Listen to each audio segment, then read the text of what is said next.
nanti dalam beberapa tahun ke depan Indonesia bukan negara Islam terbesar. Kenapa bang? Karena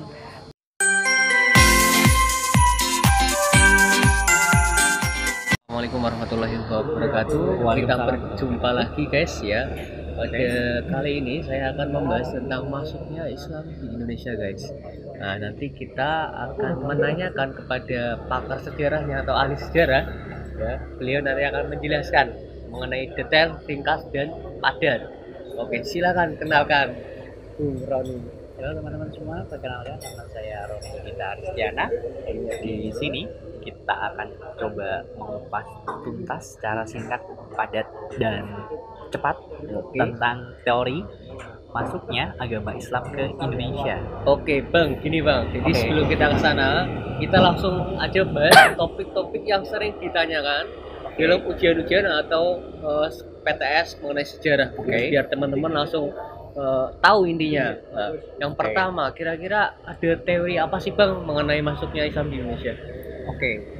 Teori tentang masuknya agama Islam ke Indonesia sendiri itu nanti terbagi menjadi 4 secara umum ya. 4 secara umum. Ya. Yang pertama itu namanya adalah teori Gujarat. Gujarat. Tahu nggak Gujarat itu di mana? Gujarat itu di daerah Mekah sana ya? Bukan. Gujarat adalah daerah India Selatan sana. India Selatan. Oke.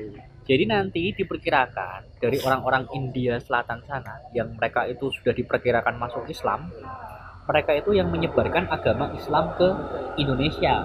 Mereka ini adalah mayoritas adalah para pedagang-pedagang. Mungkin ini hampir sama dengan teori kerajaan Hindu-Buddha ya, di mana ada yang dari pedagang yang dari hampir sama dengan teori Waisya, di mana nanti para pedagang-pedagang itu melakukan perjalanan dari India ke Cina dan begitu pula sebaliknya. Nah, mereka itu nanti melewati wilayah Indonesia yang ada di Selat Malaka. Dan dari Gujarat ini nanti diperkenalkan yang namanya Sno Gurgroj. Dia memperkirakan bahwa agama Islam di Indonesia masuk ke abad ke-13. Berasal dari Gujarat, India Selatan sana. Kemudian kita bertanya-tanya ya, buktinya apa? Bang? Buktinya itu adalah terdapat makam Sultan Malik As-Saleh yang merupakan raja dari kerajaan Samudra Pasai, kerajaan Islam pertama di Indonesia. Makamnya itu mirip dengan makam-makam yang ada di India Selatan sana. Sehingga nanti diperkirakan bahwa kerajaan Samudra Pasai ini menjadi kerajaan Islam ini karena pengaruh pedagang-pedagang dari Gujarat India sana. Kemudian teori yang kedua ya. Yang kedua apa, Pak? Nah, ini namanya teori Mekah atau teori Arab. Dalam teori Arab ini menjelaskan bahwa agama Islam sendiri masuk ke Indonesia itu secara langsung dari Arab langsung ke Indonesia. Nah, dan ini diperkirakan dari abad ke-7. Iya, mungkin pernah tahu yang namanya Kerajaan Sriwijaya. Ada tokoh yang namanya Itsing. Itsing ini salah satu biksu atau salah satu pendeta agama Buddha terkemuka di Kerajaan Sriwijaya.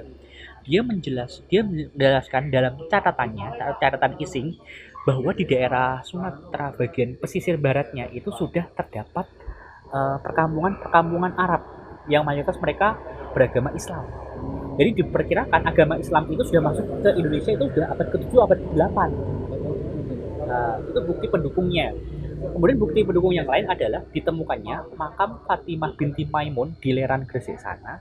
Nah, itu bentuk makamnya, kaligrafinya itu mirip yang terdapat di Arab sana. Tertulisnya juga abad ke-7, abad ke-8. Itu berarti teori yang Arab itu? Iya, teori Arab atau teori Mekah. Teori Arab atau Mekah berarti tandanya atau buktinya ada apa tadi? Ada dalam catatan Itsing yang pendeta dari Kerajaan Sriwijaya itu menjelaskan bahwa di daerah pesisir barat Sumatera terdapat perkampungan orang Arab. Mereka beragama Islam. Yang kedua adalah temukannya makam Fatimah binti Maimun. Yang di Leran Gresik sana. Ya nanti itu bentuk makamnya, kaligrafinya itu mirip dengan yang ada di Arab Mekah sana. Kemudian teori yang ketiga. Yang teori Persia. Apa itu, Bang? Teori yang berasal dari Iran. Nah, seperti yang kita tahu bahwa mayoritas orang-orang Iran itu menganut Islamnya adalah Islam Syiah. Nah, jadi nanti ada beberapa kebudayaan Islam Syiah itu yang juga terbawa sampai ke Indonesia.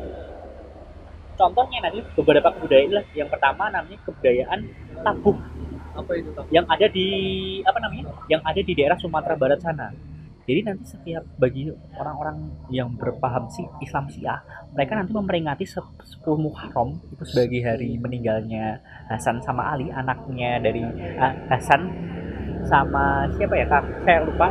Itu anak dari sahabatnya Ali bin Abi Thalib, bahwa orang Aceh memperingatinya dengan peringatan 10 Muharram ini dengan perayaan Tabuk. Kemudian yang kedua di Jawa itu ada namanya perayaan Bubur Suro di daerah Jawa sendiri untuk memperingati 10 Muharram itu. Kemudian juga ada bentuk-bentuk Sufisme atau nanti tasawuf. Aliran tasawuf ini berkembangnya itu dari Iran sana. Kemudian yang keempat ya adalah teori dari Cina. Teori dari Cina. Teori dari Cina ini berkembang dari catatan dari kerajaan Banten sana, bahwa kerajaan Banten ini dalam sejarahnya menceritakan bahwa Raden Patah, raja pertama sekaligus pendiri dari kerajaan Demak, itu diceritakan ibunya itu berasal dari India Selatan dan sudah memeluk agama Islam. Kemudian juga dalam catatan itu disebutkan bahwa raja-raja dari kerajaan Demak, selain mereka memiliki sebutan Jawa, mereka juga memiliki sebutan dalam bahasa Cina. Itu adalah bukti yang penyebaran agama Islam berasal dari Cina. Oke, berarti ada 4 ya. Iya, teori. Jadi yang pertama itu dari Gujarat, kemudian dari Mekah atau Arab, ya, kemudian dari Persia, Iran, Cina. Ya, Terima kasih Bang. Oke. Selanjutnya saya ingin bertanya nih Bang, Oke. juga banyak sebelumnya kan ada Hindu, Buddha, ya. Ya. Kenapa sih Islam itu mudah sekali masuk dan diterima oleh masyarakat Oke. Indonesia? Seperti yang kita bahas sebelumnya, dalam agama Hindu Buddha mereka mengenal kasta yang membagi masyarakat menjadi beberapa tingkatan macam sosial. Semakin tingkat sosialnya semakin tinggi atau kastanya semakin tinggi, dia memiliki hak-hak yang istimewa yang sangat banyak. Tapi kalau dia itu berasal dari kasta yang rendah, dia hak-haknya itu diinjak-injak kasta yang lebih tinggi, sehingga kan muncul semacam ketidakadilan di masyarakat. Nah, dalam Islam tidak dikenalkan kasta, sehingga nanti banyak orang-orang Hindu Buddha yang tertarik memeluk agama Islam. Yang kedua nanti adalah Islam itu adalah agama yang damai. Penyebaran Islam itu tidak melalui peperangan, tapi melalui syiar, dakwah, kebudayaan, dan lain-lain. Kemudian yang ketiga, dalam memeluk agama Islam itu cukup mudah, cukup dengan mengucapkan 2 kalimat syahadat, ya cukup, nggak ada ritual-ritual yang lain. Kemudian beribadah dalam agama Islam itu juga sangat mudah, sholat 5 waktu, nggak butuh sesajen yang sangat banyak dan lain-lain. Itu adalah beberapa alasan yang menyebabkan bahwa banyak orang Hindu Buddha di sebelumnya yang kemudian tertarik untuk masuk agama Islam. Yang sekarang ini menjadikan Indonesia sebagai jumlah penduduk terbesar sebagai pemeluk agama Islam ya Pak? Iya, tapi just information aja ya. Mungkin nanti dalam beberapa tahun ke depan Indonesia bukan negara Islam terbesar. Kenapa Bang? Karena diperkirakan jumlah populasi Islam yang ada di Bangladesh sama India sudah hampir melebihi Indonesia. Bangladesh berarti ya? Iya, India sama Bangladesh itu nanti mungkin akan menjadi negara Islam dengan negara dengan populasi Islam terbesar nanti. Bukan lagi Indonesia nanti itu beberapa tahun ke depan. Karena meskipun diprediksi, sudah diperkirakan. Karena juga yang seperti kita tahu, just information aja, populasi Islam di Indonesia juga itu dia juga mengalami penyusutan ya. Sebagian mereka pada pindah agama. Itu just information aja. Oke, ya. Terima kasih Bang Roni atas informasinya tentang masuknya Islam di Indonesia. Ya, teman-teman silakan bisa kasih di kolom komentar mengenai video saya, kemudian request video apa. Terima kasih, sampai jumpa. Kami berdua pamit undur diri. Ya. Wabillahi taufiq wal hidayah. Wassalamualaikum warahmatullahi wabarakatuh.